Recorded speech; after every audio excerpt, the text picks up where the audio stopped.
Bad Larry. Welcome back, Bad Larry Kingdom. I'm your host, Bad Larry, and today we're checking out X Factor number 17, as well as some critical tie-ins relating to Iceman in the Mighty Thor number 377, 378, and 379. This issue was written by Louise Simonson and drawn by Walter Simonson. You may be wondering, why is Thor carrying Iceman? Why isn't Iceman just sliding on his ice slide? And why is Thor in that crazy costume? And where has Iceman been in the last couple episodes? Well, we're about to find out right now. Back in issue number 15 of X Factor, Iceman was teleported away, and no one knew where he went or who did it. But we see here in Thor, the Mighty Thor, number 377, that it was Loki who teleported Iceman away. But why? Well, the answer's pretty simple. Loki hates Thor, he hates Asgard, and he hates all the gods, and he wants to kill them. So his best bet is to try to use the Frost Giants. The problem is that the Frost Giants have been made tiny because there's no ice anywhere. So Loki has captured Iceman and amplified his powers to freeze up the area, which he does, and make the ice giants giant again, which he hopes will he can control and use to attack Thor and the other Asgardians. But the Frost Giants flip on Loki. They're more interested in finding out the source of the great power, which is Iceman, and trying to take him. The story continues in the Mighty Thor number 378, where Iceman has begun to overload the condensing machine, basically freezing it solid. Loki's pissed about that because obviously he's been planning this for years, and Iceman is ruining his machine and his plans. Iceman continues to overload his machine, giving it all he's got, all of his ice powers. Loki is trying to stop him because he knows that all of that ice and all of that cold is going to draw the Frost Giants to where he is, and he doesn't want to fight the Frost Giants. But it's too late. The Frost Giants have gotten even bigger because of the excessive cold temperatures, and they've busted in. They found Loki. Thor has saved Loki from the Frost Giants, and he's saved Iceman from Loki's machine. But the Frost Giants are busting down the door. Thor and Iceman's story arc ends in issue number 379 of the Mighty Thor. Before the Frost Giants busted down the door, Thor found some armor upgrades and is tearing the Frost Giants to pieces, clearly being able to save both Iceman and Loki. Easy day for Thor. Here on the left we have the Mighty Thor number 379 showing Thor bringing Iceman back to the X Factor headquarters, and then on the page on the right we have X Factor number 17 showing basically the same thing.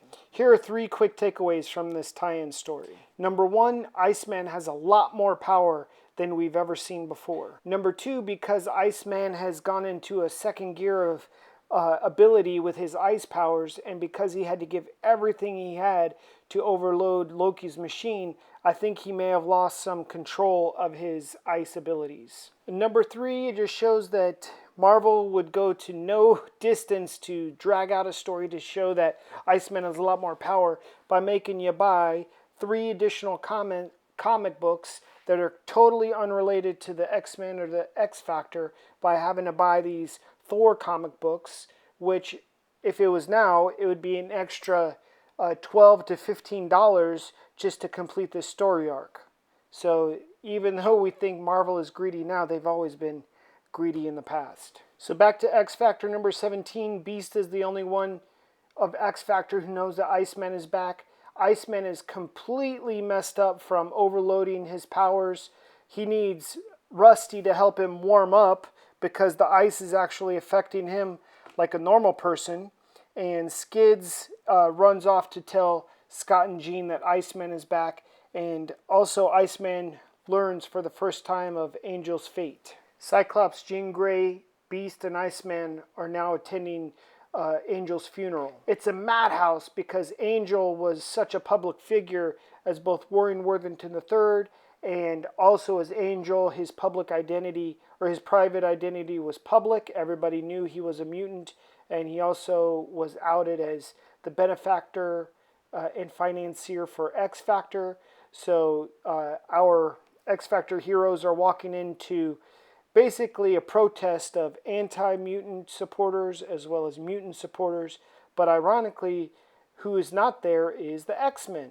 On the bottom right panel, we see Caliban and Leech of the Morlocks in disguise.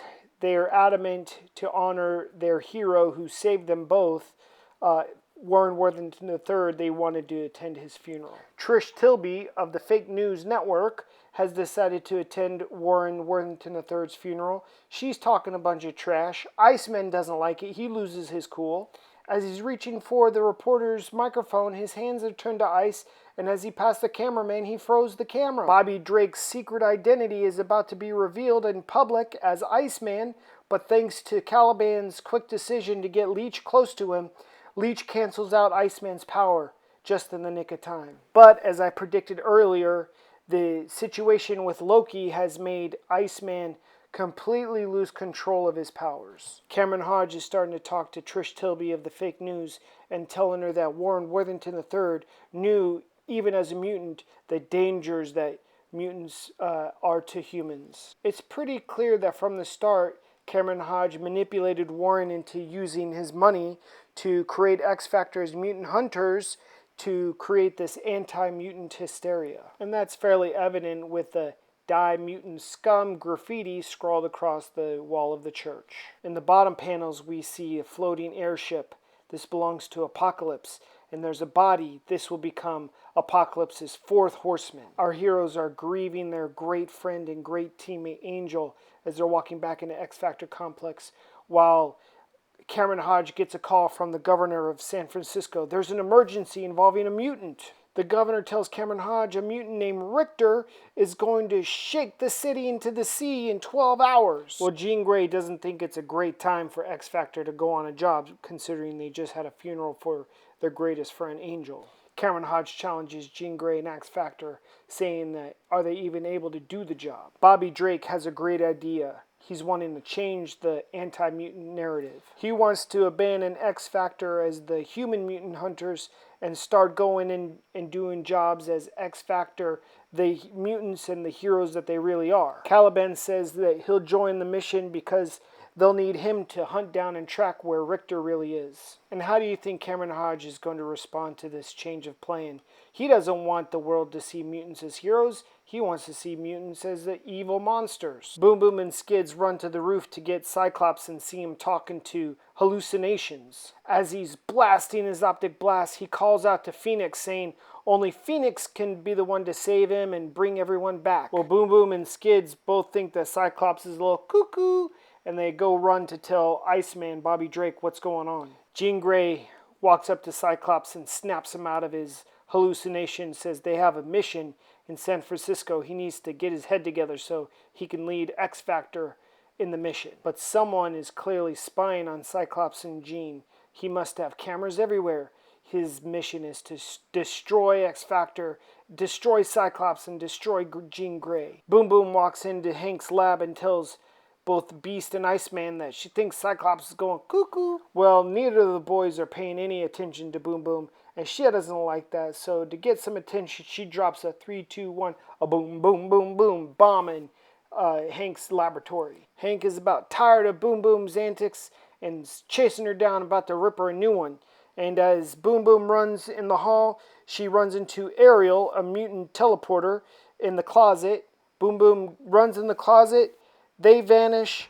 Now, Hank is going to have to deal with her when they get back from San Francisco in this mission with Rictor. Even in the X Factor jet, the team is only going to have 4 hours to track down and locate where Rictor is once they get to San Francisco.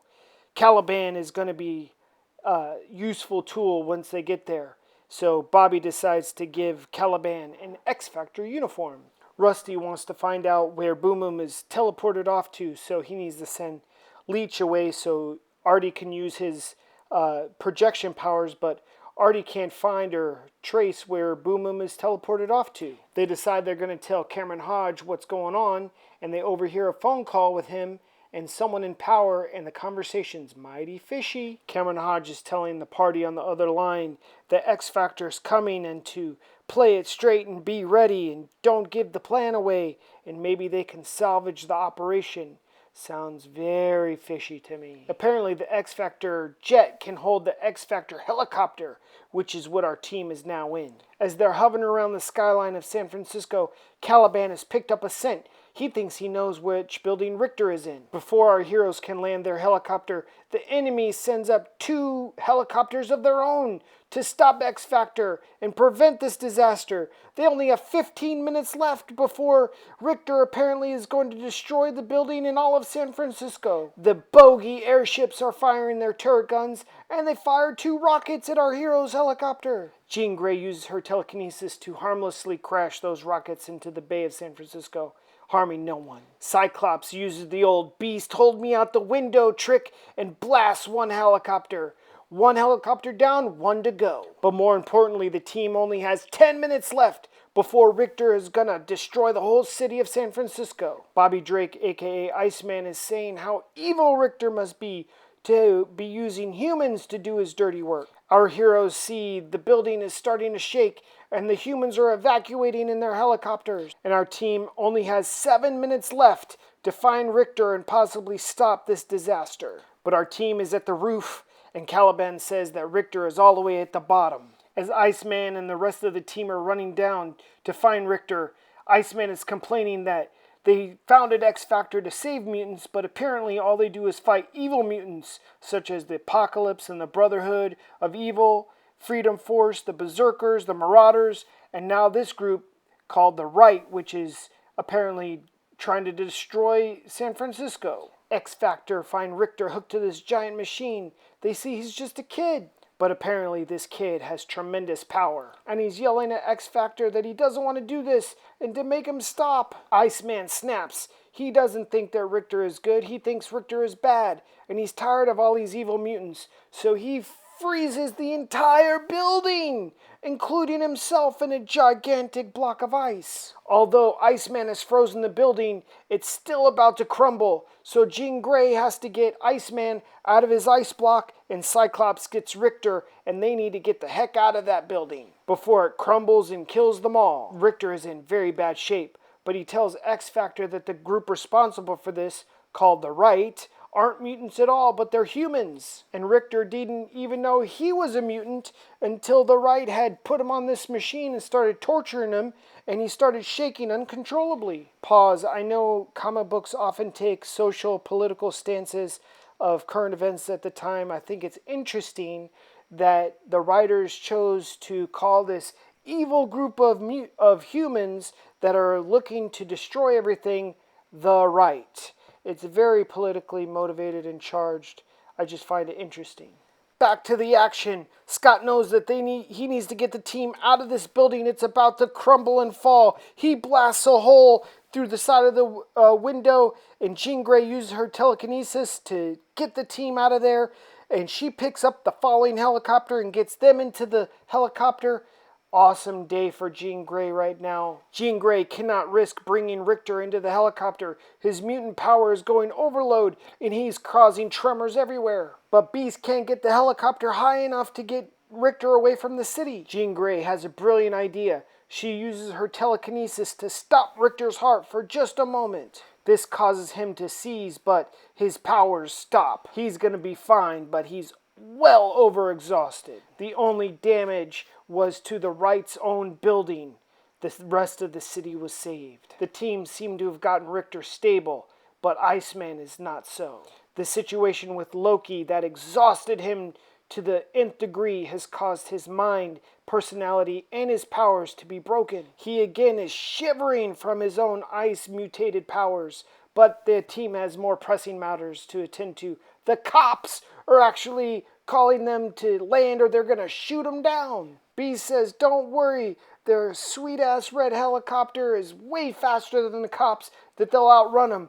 But Iceman loses again, and he grabs the microphone, and he's yelling at the cops. Come and get it, pigs! Iceman is going berserk on the mic, telling the cops that they're the heroes, that it was the humans who did this to the city, not the mutants, that the mutants are good, they have special powers, but they're not the bad guys. All the while, he's freezing the microphone and he's freezing the helicopter. Beast is trying to get him to calm down. And the news has picked up Iceman's rant.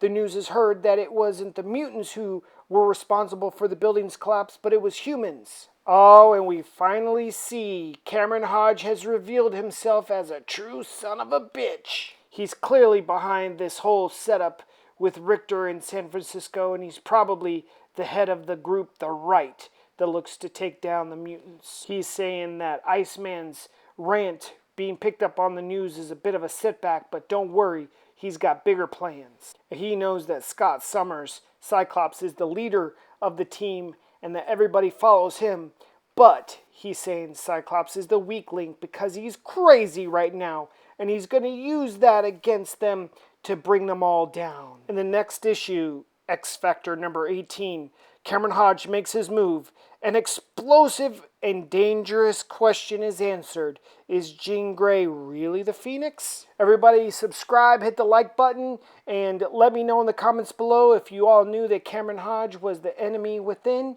and a snake in the grass that he is. And let me know how you think Iceman is going to overcome his power control problem and if Cyclops can get his mind right before it's too late for the team. And stay tuned for tomorrow, X Factor number 18.